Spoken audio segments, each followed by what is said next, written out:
runway is blocked. Go around. Go around.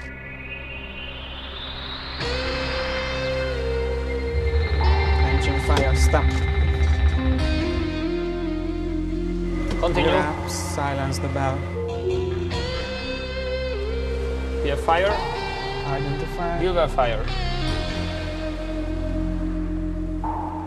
Engine failure number 2.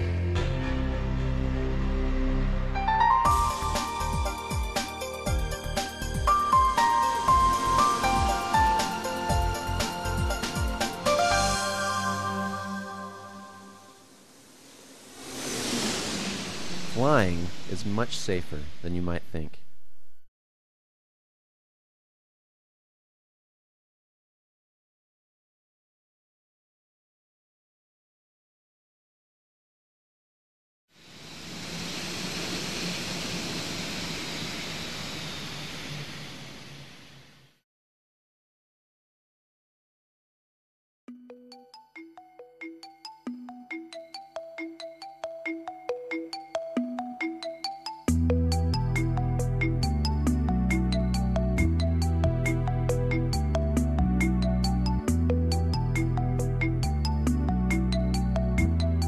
Today, flying has undoubtedly become one of the safest means of transportation.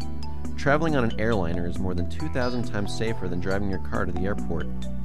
This extraordinary safety comes from the technical development of airplanes, the strict specifications, and, last but not least, thorough pilot training.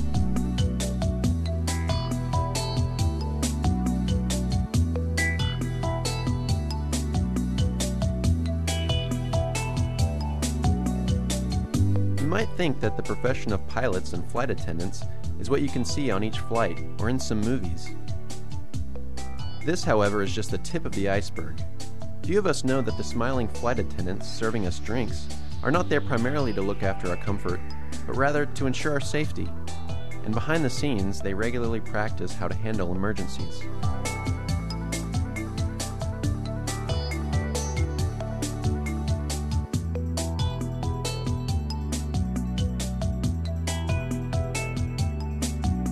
The same is true of airliner pilots. When you watch them in the cockpit, you can only see the surface. Their real skills and roles start with challenging situations and emergencies. This film is about how pilots can handle situations which are more or less special. We'll also understand that besides modern technology, pilot training also plays an important role in the safety of aviation, even in emergencies.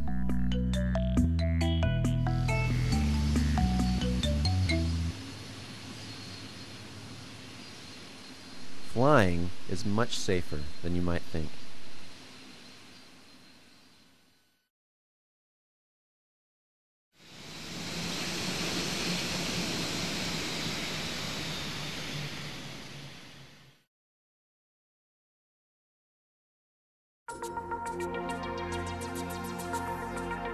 One of the highlights of the House of Future exhibition at Millenarisch Park in Budapest is a flight simulator that is an exact replica of the cockpit of a Boeing 737 NG aircraft.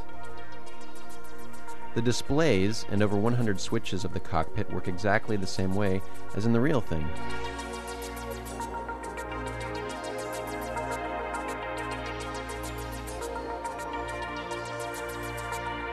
The heart of this simulator is Microsoft's very popular software Flight Simulator, which you can install even on your home computer. With over 20,000 airports in the simulator software, you can fly anywhere in the world, explore places you've never seen before, fly all kinds of aircraft, from the biggest ones to the smallest, test your skills in different weather conditions, and meanwhile, learn the ins and outs of navigation and piloting. The flight simulator at the House of Future Center was designed and built by András Kozma. A szimulátor összesen 5 darab PC vezérletével működik.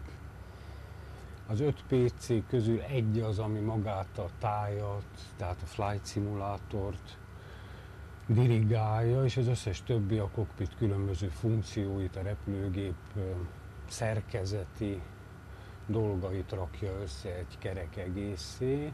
3 projektor az, ami körbevetíti a képet, amit látunk.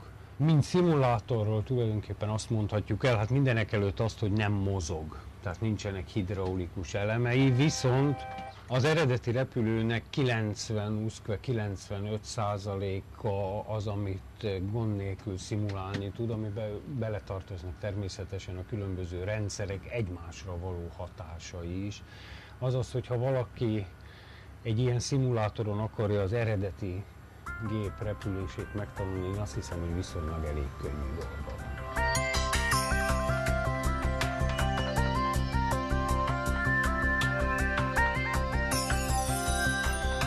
In the past, the flight crew working in the cockpit of an airliner often consisted of 4 or even 5 people, because apart from the 2 pilots, there was also a radio operator, a navigator, and a flight engineer.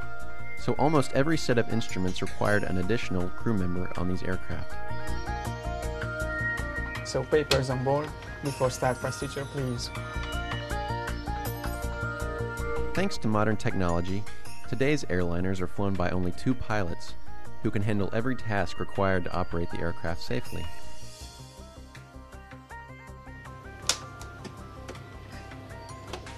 And the checklist. The captain sits on the left. He always has the final word during emergencies and is responsible for everyone's safety on board.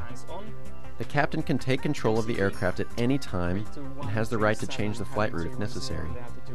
Flight attendants must also report to the captain and follow his orders. 126, rotate 129, Sitting on the right, next to the captain, is the first officer.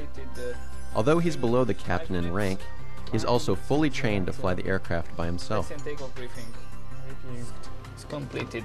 Anti-collision light on, flight deck door is closed before start. Checklist completed. Okay, we are clear for start. Starting sequence number 2 and 1. Okay. And commencing. Despite the uniforms, the epaulets, and the rank system, pilots' cooperation is not based on hierarchy, but rather on working together as a team and sharing the tasks in a logical and safe way. The 2 pilots work together.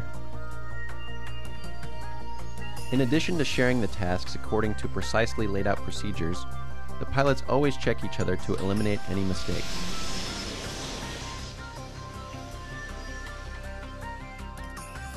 Another reason why we can find 2 pilots on each airliner is because should one of the pilots become incapacitated, the other crew member can take the controls and land the plane.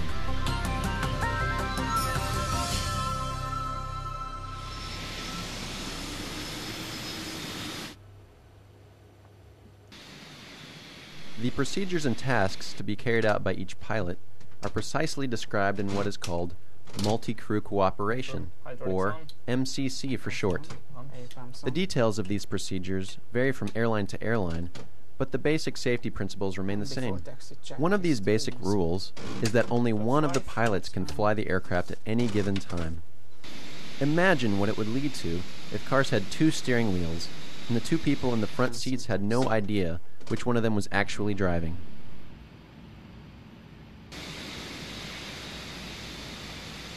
This should never happen in the air, so only one pilot flies the plane, the other only helps out by following instructions, handling radio communication with air traffic control, setting navigation frequencies, and checking instruments and switches so that his colleague can really concentrate on flying the aircraft.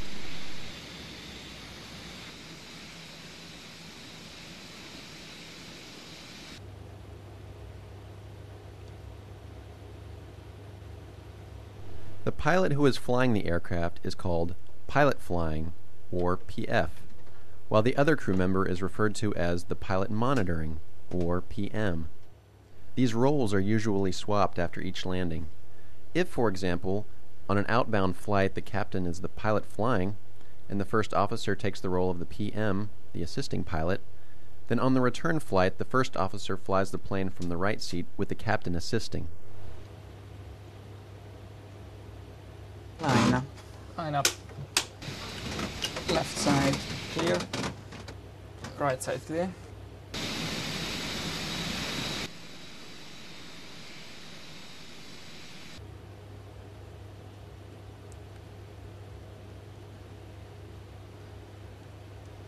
takeoff.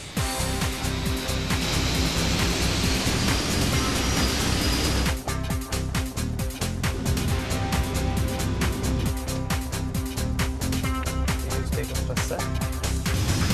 Staging. Let's check.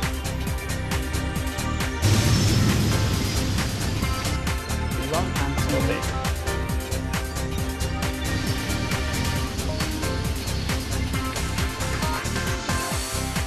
Positive rate. yeah.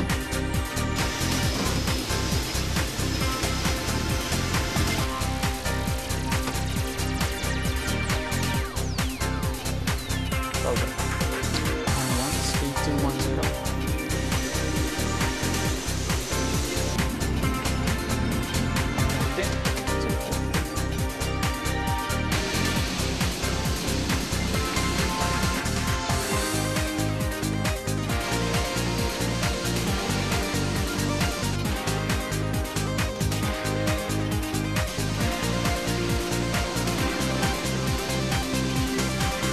Descent checklist, please. Descent checklist. Recall. Was checked. Checked. There is a simple, Checked. Auto yet brake. very efficient tool that enhances safety to a very high degree.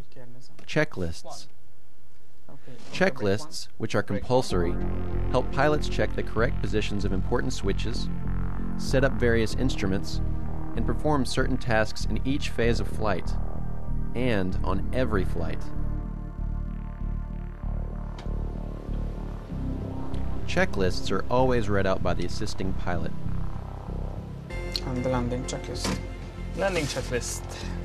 Engine start switches. Continuous speed brake. Arms. Landing gear down. Flaps. 30. Green light. Landing checklist completed.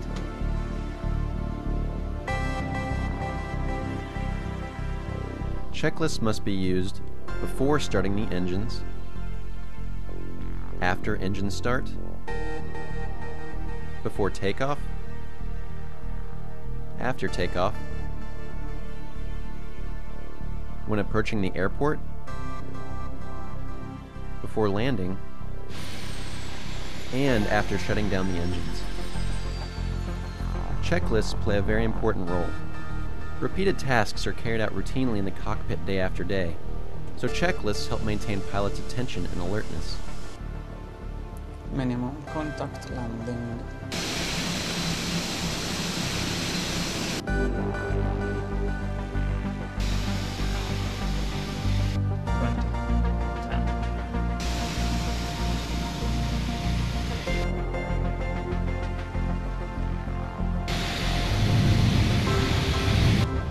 Speed brakes up. Yeah, so I don't.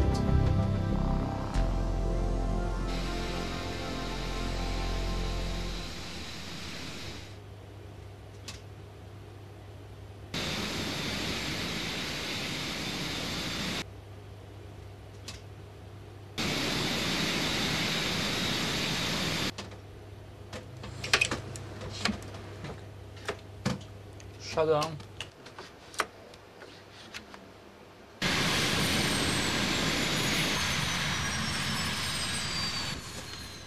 Shutdown checklist. Checklist, please. Fuel pumps off except one for APU. Pitot heat off. Hydraulic panels set. Flaps are up. Parking brake. Set. Engine start levers. Cut off. Shutdown checklist complete.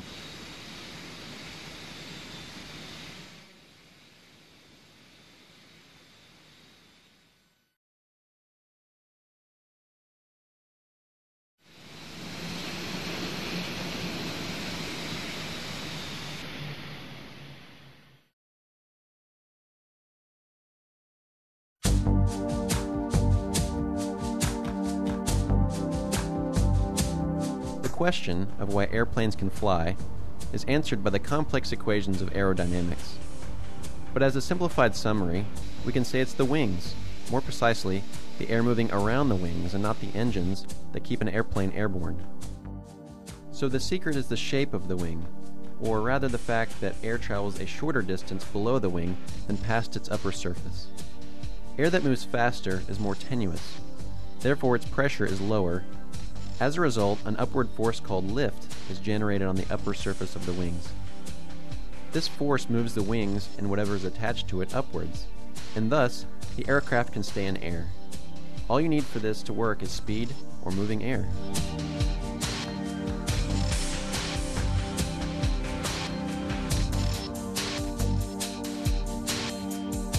Since lift also depends on the speed of moving air, when it comes to landing, one of the decisive factors is wind direction and strength. Odd as it may sound, the most favorable condition is a headwind, as it increases the rush of air past the wings. Because some of this moving air is generated by the headwind, the airplane can fly at a lower ground speed, and lower speed at touchdown also means a shorter brake distance, reducing the risk of rolling off the runway.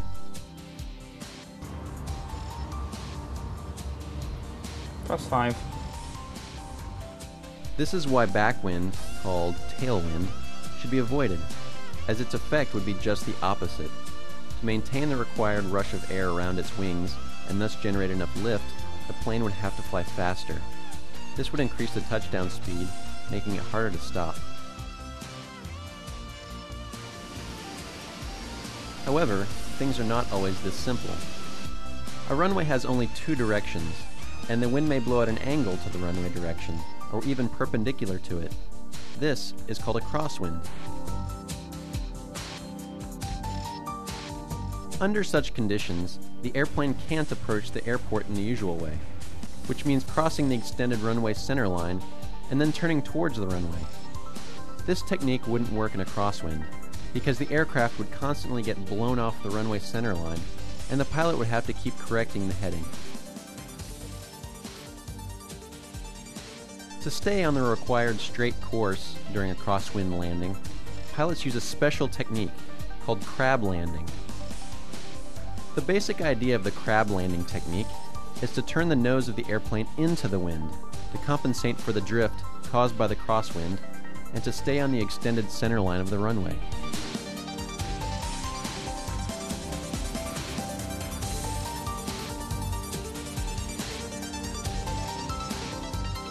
A bit of mathematics.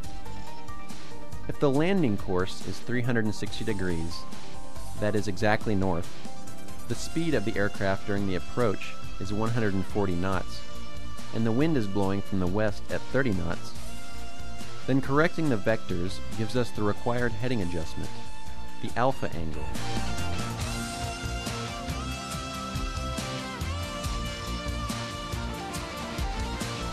Here's the equation for calculating the required heading correction.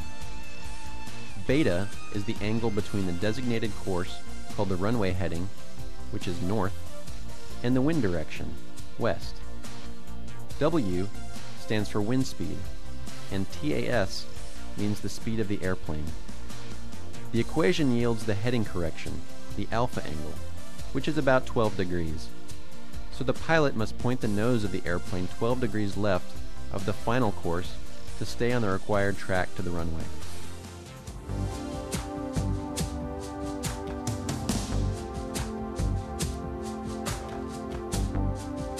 But pilots don't have to be math geniuses. They can use their instruments to check the drift, or, in good visibility, they can compensate for crosswind visually, simply by looking out of the cockpit window. It just takes some practice.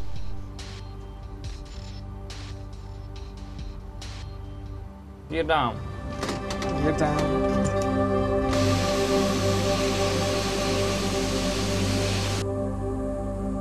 Flaps 15. Flaps 15. Crab landing is a tricky technique, because you have to keep the aircraft on the extended runway center line, while the nose of the airplane is pointed off-center.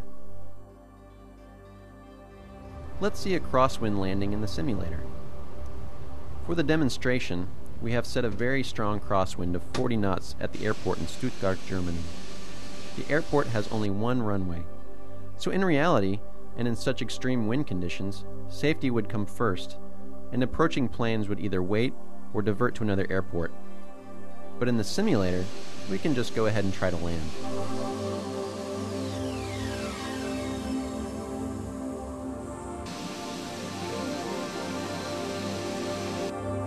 Now, the first officer is the pilot flying, while the captain on the left is helping out.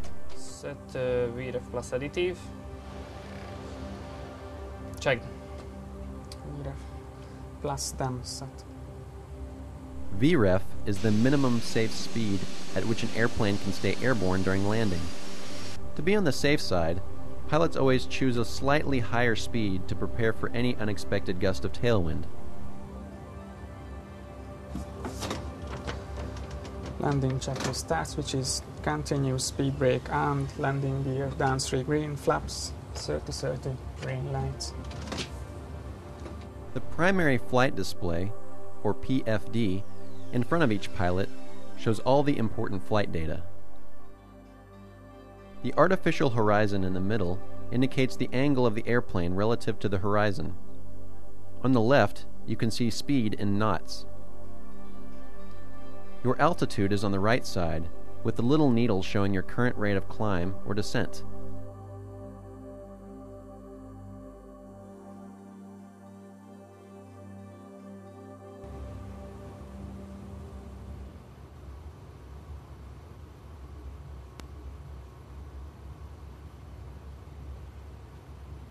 Wind check.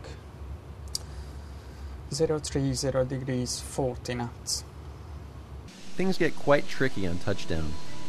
While airborne, the nose of the airplane doesn't have to point in the actual direction of movement. But for touchdown, care must be taken as the landing gear, particularly the nose wheel, might not be able to absorb the side forces.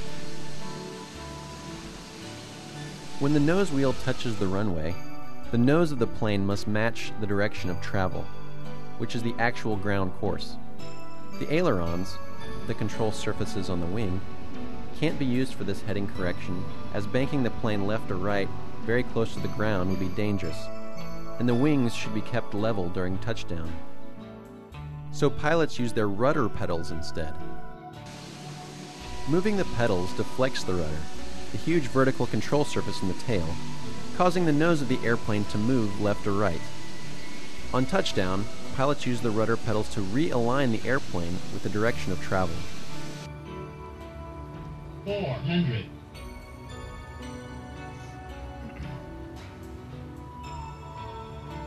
Visual. 300.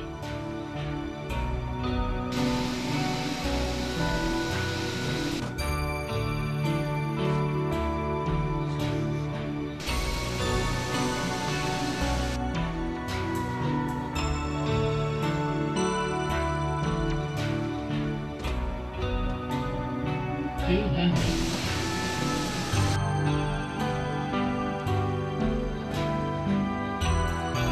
Approaching minimums. 100. Minimums.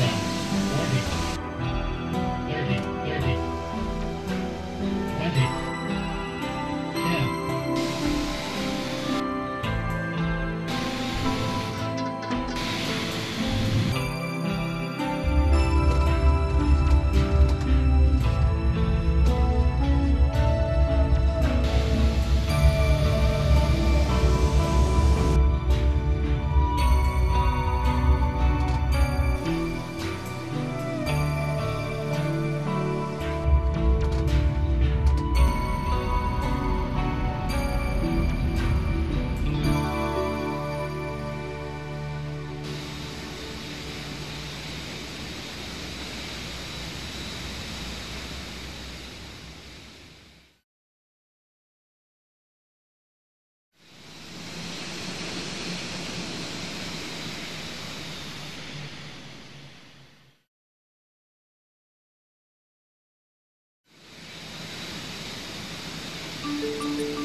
Although performed routinely, landing in reduced visibility due to fog, haze, or precipitation is very exciting.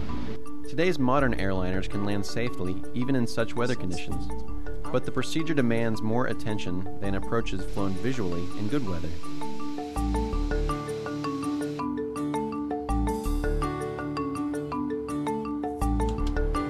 Cleared for approach.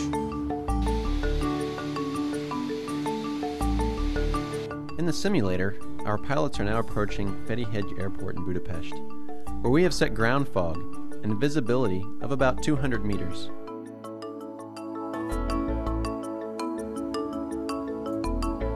At Ferryhedge, just like at any other airport with the necessary equipment, a Boeing 737NG can land safely, even in very low visibility. But this requires the use of the aircraft's automatic systems, the autopilots, while the crew has to follow a so-called precision approach procedure.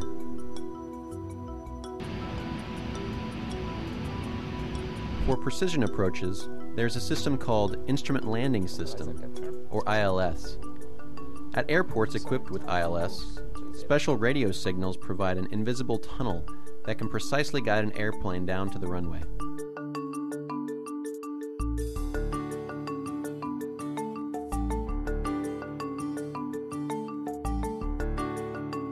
The ILS consists of several devices, one of which is a UHF radio transmitting a radio beam from the other end of the runway. The radio beam is called localizer and abbreviated as LOC. The instruments on an aircraft detect and interpret the signals and display the deviation from the ideal course. The autopilot can follow the radio beam automatically and fly a precision approach to the airport, even in very poor visibility.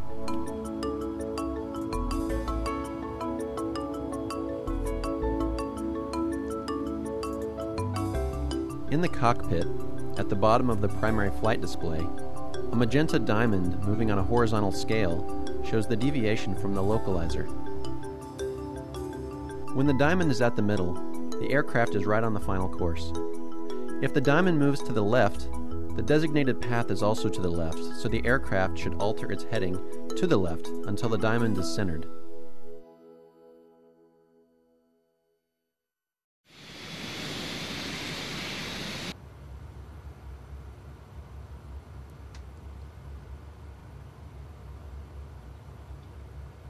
Another part of the instrument landing system is a transmitter placed next to the runway threshold and transmitting on a separate frequency. This radio beam designates a vertical path that a descending aircraft has to follow in order to touch down at the beginning of the runway. This radio signal, helping descent, is called glide slope and abbreviated as GS.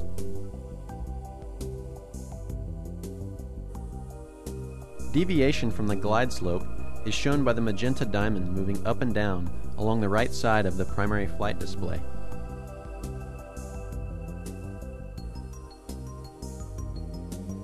While the aircraft is below the descent path, the diamond stays at the top of the scale, indicating that the glide slope is above. Normally, an aircraft should capture the glide slope from below and then follow it with a continuous descent. If the diamond moves downwards from the center of the scale, the aircraft is above the glide slope, so a faster descent is necessary.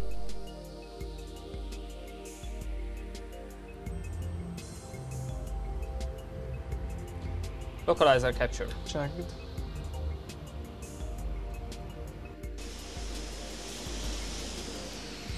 To sum up, the ILS is a navigation system that makes it possible to carry out a precision approach and a safe landing even in extremely poor visibility.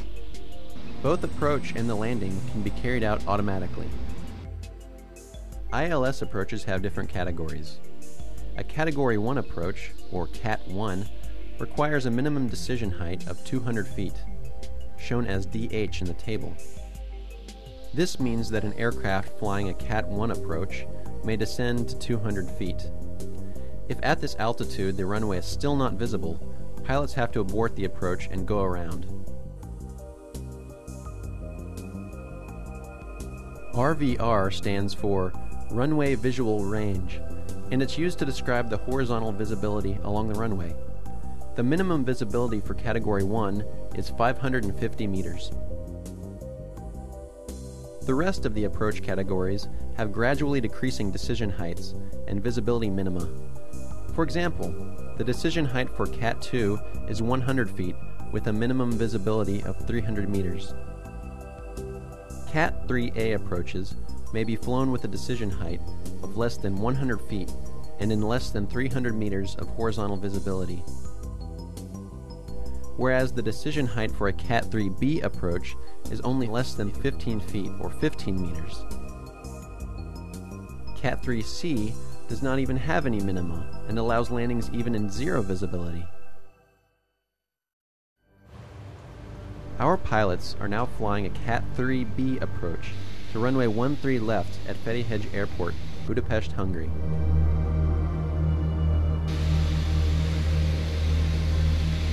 Flaps 5. Performing a Cat 3 approach requires a lot of training. The captain and the first officer have to work together. There is a higher level of alertness in the cockpit when pilots have to rely solely on their instruments. In very low visibility, should any problem arise, timely and accurate pilot intervention is crucial.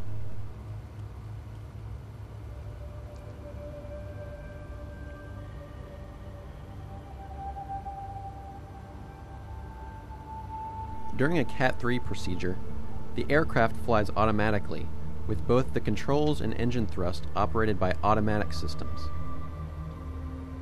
The crew set the required flight modes and keep a sharp eye on the autopilot.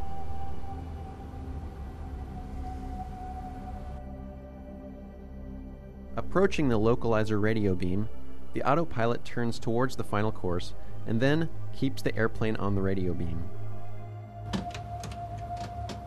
For safety reasons, a full automatic Cat 3B landing requires the simultaneous use of at least 2 autopilot computers, which constantly monitor each other's operation. Engage Command B.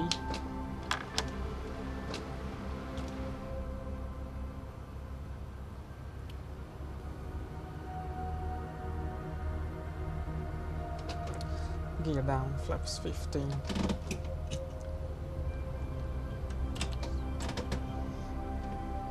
The word flaps refers to the mechanical parts that change the shape, or in more technical terms, the profile of the wings. When pilots move the flaps lever on the thrust quadrant, wing surfaces, called slats and flaps, extend from the leading and trailing edges of the wings. Flaps and slats increase the surface area of the wing and also its curvature. This increases lift, so the aircraft can remain airborne at a lower speed. But increased curvature also means higher drag, which is the price to pay for the added lift. Usually, 30 degrees of flaps is used for a normal landing, and 40 degrees for a fully automatic procedure. For takeoff, flaps are set at their 5 or 15 degree position. When the autopilot detects that the aircraft has crossed the glide slope radio beam, the white GS sign, indicating the pre-selected automatic glide slope capture mode, activates and changes to green. Checked. Glide slope capture. Checked. Flap 15, green light.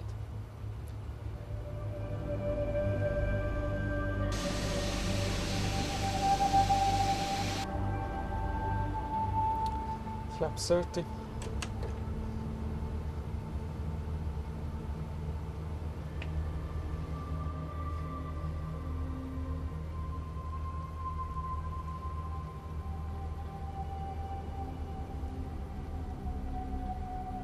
Flaps 40. Flaps 40. Landing checklist, please. Landing checklist. Engine start switches. Continuous. Speed brake. Armed. Landing gear down. Flaps. Stand by for flaps. Now 40. Flaps 40, green light. Landing checklist is complete. Flare armed. Checked. During a fully automatic landing, flare and rollout appear at the top of the primary flight display. 1,000. This is how the computer tells the pilots that it is ready to carry out the landing and touchdown fully automatically.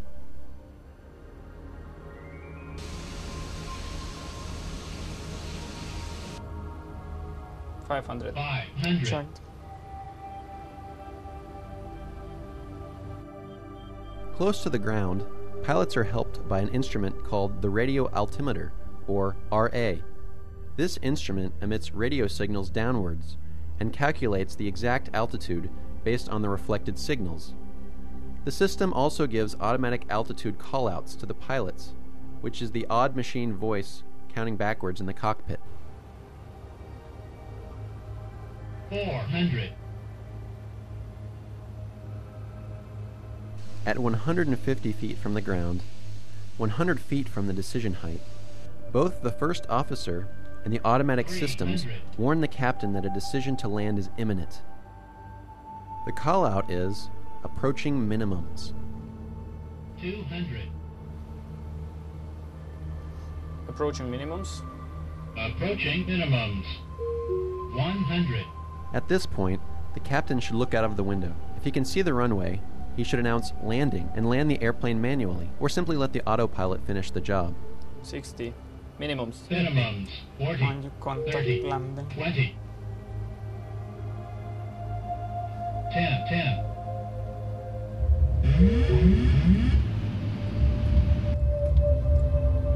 Speed brakes up. Reverse around, open.